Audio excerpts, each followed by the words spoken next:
¿Cómo estamos, muchachos? Vamos a comenzar entonces ahora con nuestro curso práctico y este primer tema fundamental, el reconocimiento de las partes de esta maquinaria.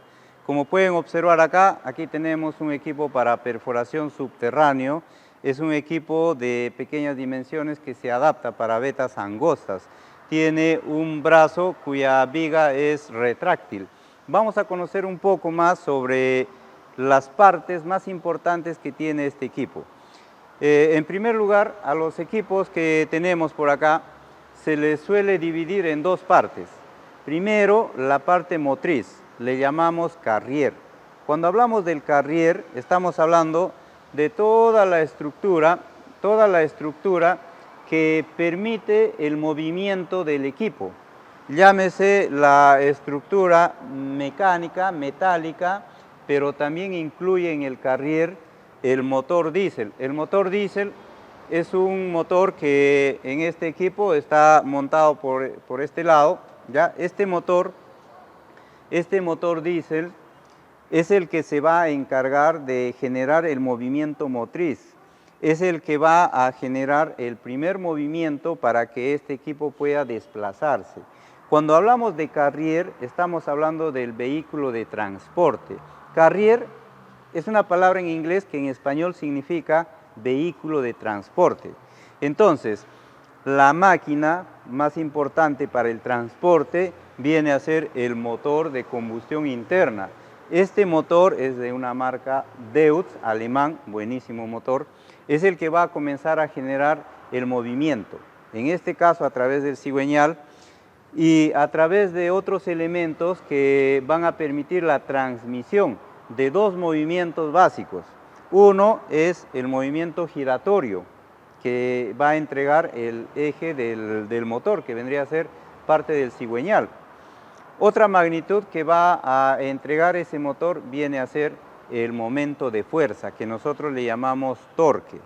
Entonces, a través de otros elementos que conforman el sistema de transmisión, que en este caso viene a ser una transmisión hidráulica, es que vamos a conseguir transmitir ese movimiento giratorio del eje del motor diésel hacia el movimiento giratorio de las ruedas. Pero acompaña a ese movimiento, a esa velocidad, el momento de fuerza, o sea, el torque.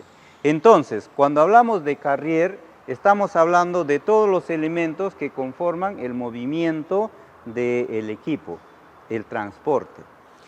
La otra parte que tienen estos equipos son el posicionamiento.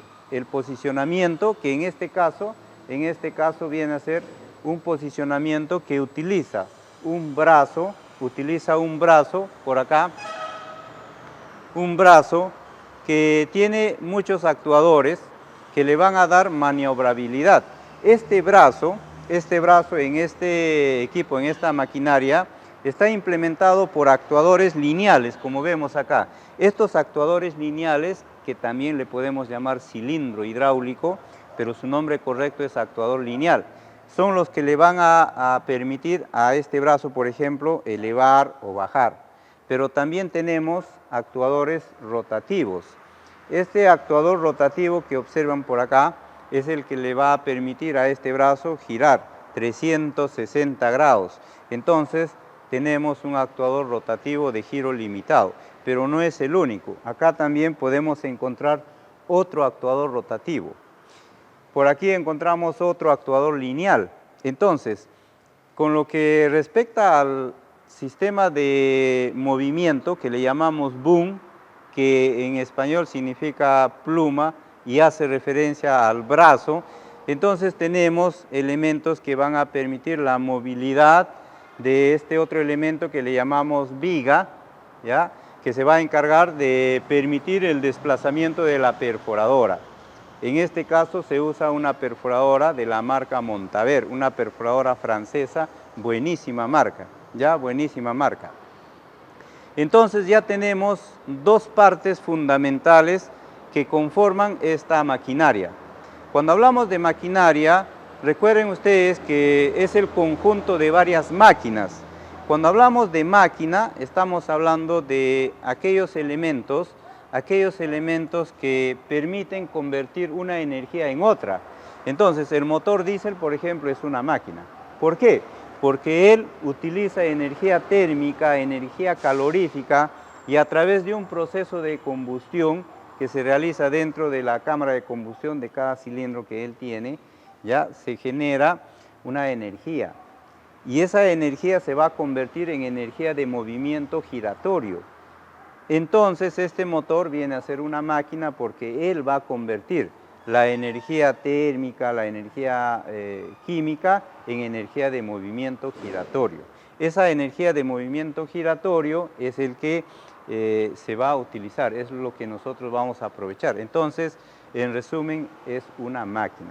Pero también encontramos por acá, encontramos por aquí internamente el motor eléctrico. El motor eléctrico también viene a ser una máquina. ¿Por qué? Porque él utiliza energía eléctrica para que pueda trabajar y le va a convertir en energía mecánica que se utiliza para que puedan trabajar las bombas hidráulicas. Entonces, las bombas hidráulicas que podemos observar por acá van a permitir ya generar la energía hidráulica, que es el que va a dar la energía suficiente como para poder darle movimiento a esos actuadores, y esos actuadores le dan movimiento al brazo. Entonces, básicamente tenemos acá la estructura del equipo, dividido en dos partes: el boom, que viene a ser el brazo, que sirve para el posicionamiento, y tenemos el carrier, que viene a ser el vehículo de transporte. Ahora, también se le suele clasificar, se le suele dividir a estas maquinarias por sistemas, Ya cuando hablamos de sistemas, estamos hablando ya de una parte más específica relacionado con las energías que van a utilizar estas maquinarias. Y una energía fundamental para el proceso de perforación, por ejemplo, viene a ser la energía eléctrica. Entonces, cuando hablamos de energía eléctrica, estamos hablando de la energía que va a permitir que inicialmente funcione todo un sistema eléctrico de control, que va a comenzar por aquí. Aquí tenemos el inicio de esa energía eléctrica, que va a fluir por este cable conductor, y acá tenemos una tambora que va a permitir almacenar ese cable conductor, que tiene una longitud limitada, en este caso 60, 80 metros aproximadamente. Entonces, por aquí es que vamos a tener la alimentación eléctrica. Esa alimentación eléctrica se va a distribuir a través de este tablero de control. Una parte le va a dar funcionamiento al motor eléctrico que nosotros vamos a encontrar por acá. Ese motor eléctrico funciona con energía eléctrica. Entonces, ya cuando hablamos de energía, entonces tenemos que hacer referencia a todo un sistema. En ese caso estamos hablando del sistema eléctrico. Entonces, ¿qué elementos conforman al sistema eléctrico? Tenemos el cable conductor, tenemos el tablero de control, tenemos el motor eléctrico. Entonces, todos esos elementos conforman al sistema eléctrico. Recuerden que cuando hablamos de sistema, estamos hablando del conjunto de varios elementos que van a trabajar de forma ordenada, secuencial, para cumplir un objetivo. Entonces, ahí tendríamos un primer sistema, que vendría a ser el sistema eléctrico. Luego, como ese motor eléctrico le va a dar accionamiento a las bombas hidráulicas, entonces ya comenzamos a hablar de otro sistema, que en este caso vendría a ser el sistema hidráulico. Cuando hablamos del sistema hidráulico, estamos hablando de las bombas hidráulicas, el fluido que almacena un depósito, que en este caso le tenemos por acá. Este depósito almacena el fluido, que en este caso es el aceite mineral, que va a fluir hacia las bombas, y las bombas le van a dar movimiento a ese fluido.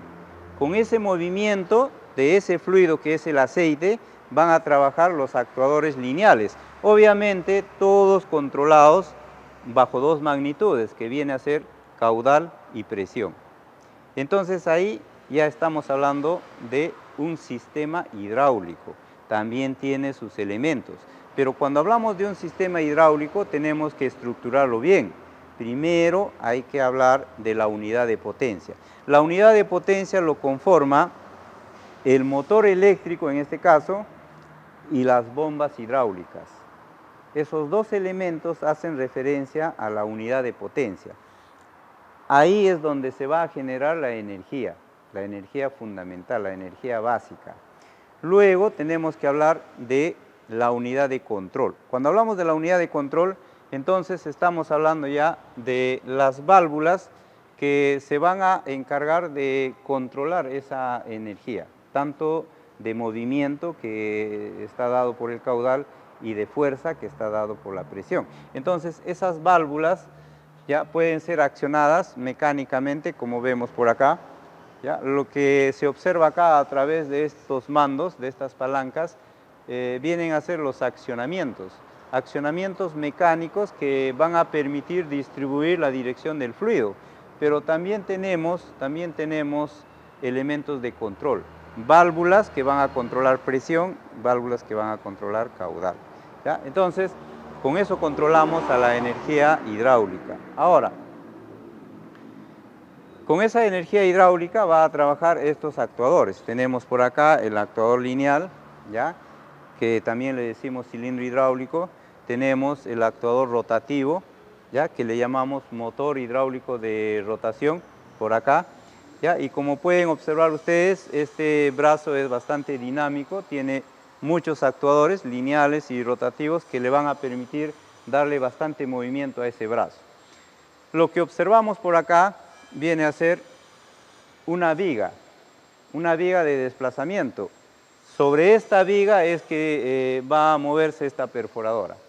En este caso, ya decíamos, es una perforadora de la marca Montaver, francesa, buenísima perforadora, un modelo HC50 específicamente, y es el que va a generar el sistema de percusión, el golpe que le va a dar el pistón al shank adapter y también el movimiento de rotación. Y con un actuador lineal que viene por dentro es que se va a dar el empuje, el movimiento lineal, para que esta perforadora pueda desplazarse y se pueda realizar la perforación. Entonces ahí tenemos ya un sistema hidráulico. Ese sistema hidráulico es lo que nosotros tenemos que definirlo bien. Entonces, básicamente ya tenemos la estructura, tenemos la división en las partes más importantes y también hemos nombrado los sistemas más importantes, el sistema eléctrico y el sistema hidráulico. ¿Ya? Ahora, cuando hablamos de un sistema hidráulico, o sea, cuando hablamos de hidráulica, estamos hablando del estudio de los fluidos. Cuando hablamos de hidráulica, hablamos de los fluidos. Y aquí vamos a utilizar no solamente el aceite como fluido que sirve para transmitir la energía hidráulica, sino que también se trabaja con el agua. Y el agua es el elemento, el fluido, que va a permitir que mientras estamos perforando por aquí, mientras esta barra metálica va penetrando la roca, el agua va fluyendo por dentro. ¿Para qué? Para expulsar todos los desperdicios, para expulsar toda la roca triturada que se produce en la perforación. Entonces el agua también es un fluido que hay que considerar. Y ahí tenemos parámetros. Ya comenzamos a hablar de parámetros. Cuando hablamos de parámetros, estamos hablando de medidas, estamos hablando de valores que nosotros vamos a usar para inspeccionar el equipo.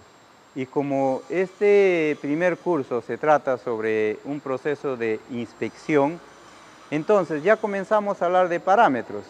Entonces nosotros nos vamos al sistema inicial, que viene a ser el sistema eléctrico. Entonces, cuando hablamos del sistema eléctrico, volvemos por acá y vamos a tener que mencionar dos magnitudes básicas que hacen referencia al sistema eléctrico. Primero, tensión. Cuando hablamos de tensión, estamos hablando de la fuerza electromotriz, la fuerza que va a permitir a los electrones moverse, para que esos electrones fluyan, se muevan.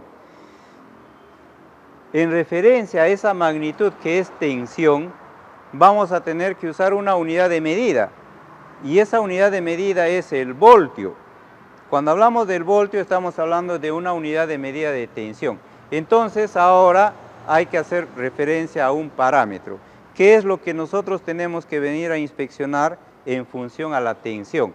Entonces tenemos que ver que la tensión que se mide acá a través de un voltímetro, ¿ya?, que nos mida esa tensión dentro de un régimen mínimo y máximo. La tensión ideal, teórico, viene a ser 440 voltios, pero eso es ideal. Resulta que esa tensión se va a consumir. Se va a consumir porque el proceso de transmisión de la energía eléctrica requiere que los electrones se muevan. Y cuando los electrones se muevan, van a generar fricción, rozamiento. Eso genera calor. Y el calor va a absorber, va a consumir a la tensión. Entonces, cada vez que este equipo va desplazándose cierta distancia, porque este equipo va a perforar grandes distancias de longitud, entonces, ¿qué va a pasar? La tensión va a ir disminuyendo. Más distancia, más rozamiento, más calor, la tensión va a disminuir. Entonces ya no vamos a tener, por ejemplo, cuando hemos avanzado 100, 200 metros, ya no vamos a tener 440 voltios. Esa tensión va a caer. ¿Dónde observamos esa tensión? Acá en el tablero eléctrico tenemos dentro un indicador de esa tensión y que viene a ser el voltímetro. Entonces lo que vamos a medir es 440 voltios con una tolerancia de más o menos el 10%. Significa que podría caer hasta un valor mínimo de 400 voltios o podría subir a un máximo de 480 voltios. Eso es un parámetro. Entonces yo como técnico tengo que venir a inspeccionar esos valores.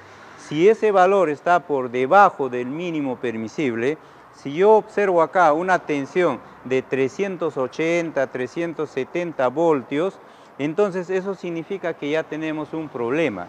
A ese problema le llamamos caída de tensión. Entonces la tensión va a disminuir, va a caer.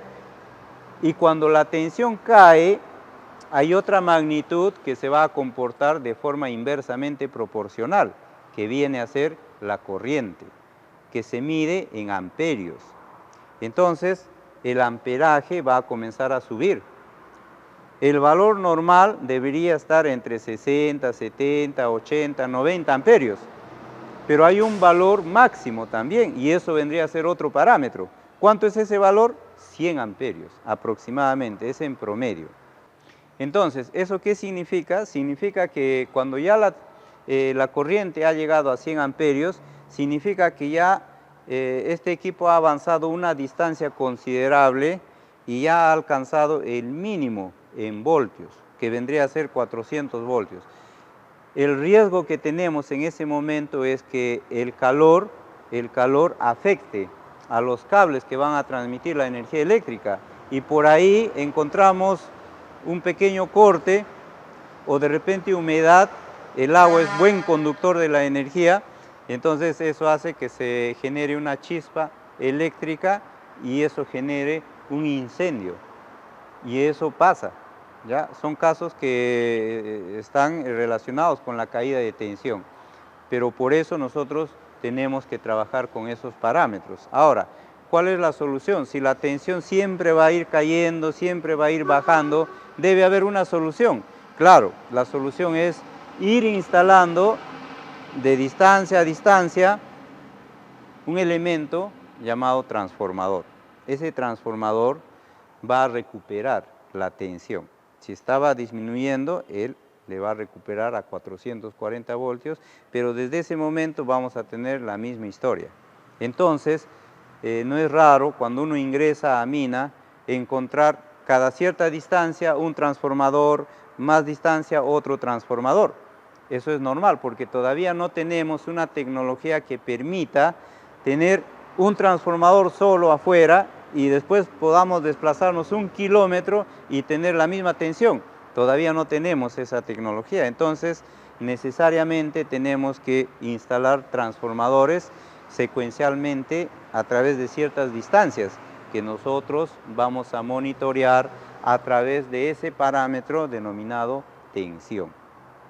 Fíjense la importancia de tener en cuenta, de saber esos valores. Entonces ya estamos hablando de parámetros, y esos parámetros nosotros le vamos a observar acá. Y muchos de estos tableros ya tienen indicadores digitales. No va a ser necesario instalarle un instrumento para poder observar, para poder inspeccionar esos valores. Bien, eso vendría a ser con respecto a la energía eléctrica. Ahora, obviamente, este sistema, ya el diseñador también ha considerado un sistema de seguridad al respecto. Entonces, ¿cómo trabaja ese sistema de seguridad? Aquí vamos a encontrar un interruptor termomagnético cuya función es censar esa corriente que ya llegó al máximo, que en este caso es 100 amperios en promedio, y en ese momento, como ya el riesgo es grande y existe la posibilidad de que pueda quemarse el cable, quemar el tablero, entonces lo que hace ese interruptor es apagar el motor eléctrico, cortar la corriente como un medio de seguridad. Entonces la solución en ese caso es ver la instalación de otro transformador.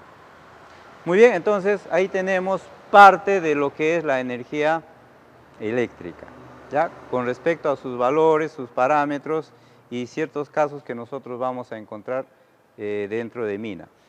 Cuando hablamos de la energía hidráulica, ¿ya? Aquí entonces vamos a encontrar las bombas. ¿Qué parámetros vamos a tener que inspeccionar, medir con respecto a la energía hidráulica? Hablando básicamente de las bombas, nosotros tenemos que conocer una medida geométrica fundamental denominado desplazamiento volumétrico. El desplazamiento volumétrico es una medida que nos dice cuánto es el volumen de aceite que bota la bomba cuando su eje gira una vuelta. O sea, en una vuelta de su eje, esta bomba va a botar cierto volumen. Eso viene a ser el desplazamiento volumétrico. Con ese desplazamiento volumétrico más la velocidad de giro que le va a dar el motor eléctrico es que nosotros hallamos el caudal. O sea, que el caudal viene a ser el producto del desplazamiento volumétrico de la bomba y el movimiento giratorio del eje del motor eléctrico en este caso. O sea, la velocidad de giro. El producto de esos dos valores nos da el caudal. Y cada bomba, como pueden observar ustedes acá, aquí tenemos una bomba relativamente grande y otra bomba pequeña. Cada bomba tiene su propio desplazamiento volumétrico. Entonces, en consecuencia, cada bomba tendrá su propio caudal. ¿Y por qué es importante el caudal?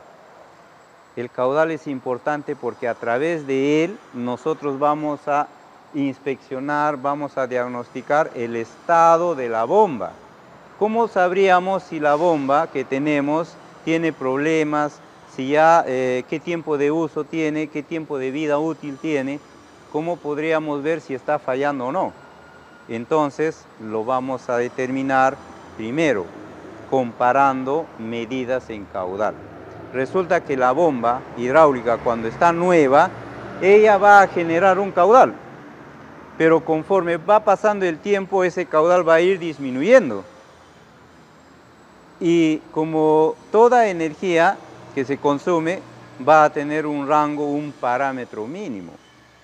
Entonces, si nosotros consideramos un caudal en estas bombas, tomando en cuenta su desplazamiento volumétrico y la velocidad de giro del motor que lo acciona, tendríamos un caudal máximo. Pero ¿cómo vamos a determinar el caudal mínimo? Ahí también tenemos un parámetro, hay un porcentaje. Normalmente se considera entre 10 a 13%.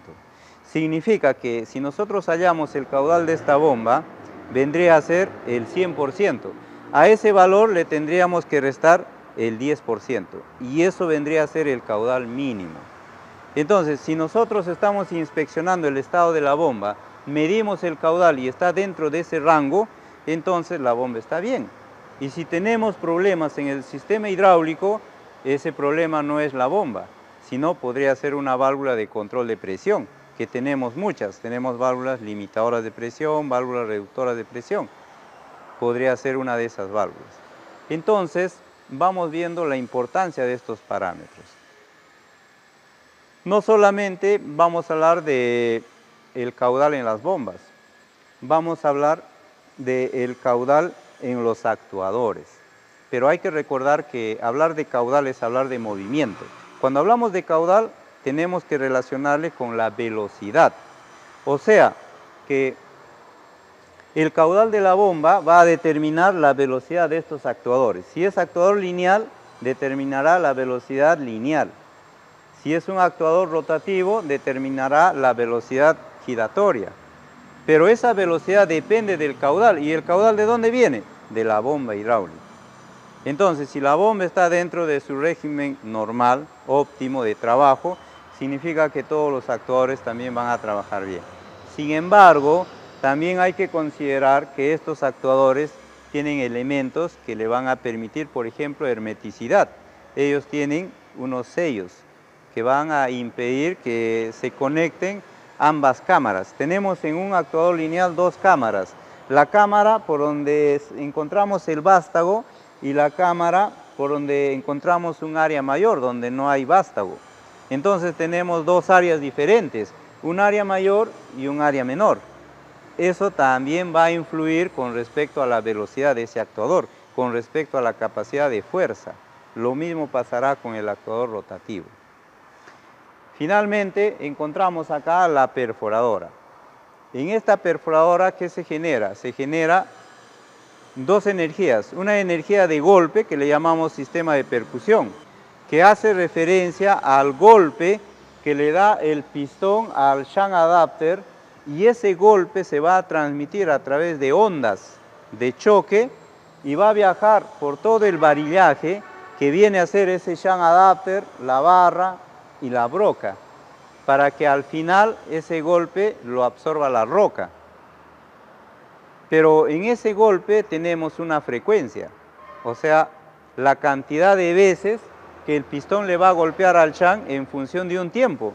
Y ahí también tenemos una medida, ahí tenemos un parámetro que vendría a ser la frecuencia de percusión. Cuando hablamos de frecuencia de percusión, estamos hablando de la cantidad de golpes que le va a dar el pistón al shunt por cada segundo.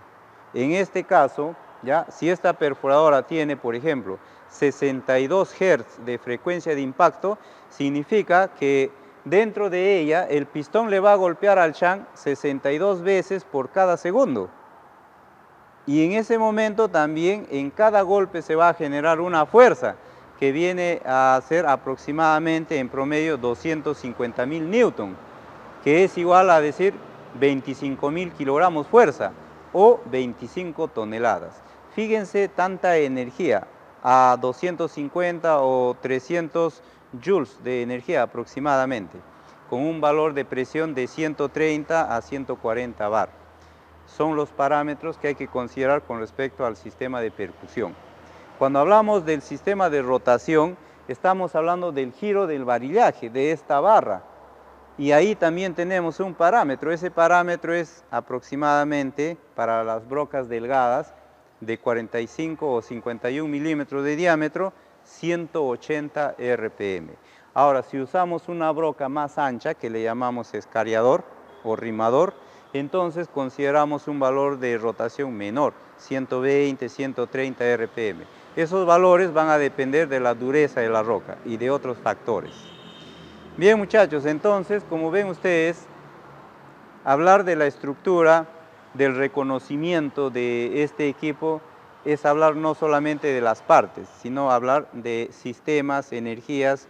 Y si hablamos de sistemas y energías, ya tenemos que hablar de parámetros. Y los parámetros son las medidas, son los valores numéricos que nosotros tenemos que conocer. ¿Para qué? Para verificar que este equipo esté bien y vaya a funcionar de forma eficiente. Bien, muchachos, acá tenemos la primera parte. Ya el próximo sábado continuamos con la segunda parte. Ya nos hemos reunido con los muchachos, hemos visto la parte teórica. Nos vemos el siguiente sábado.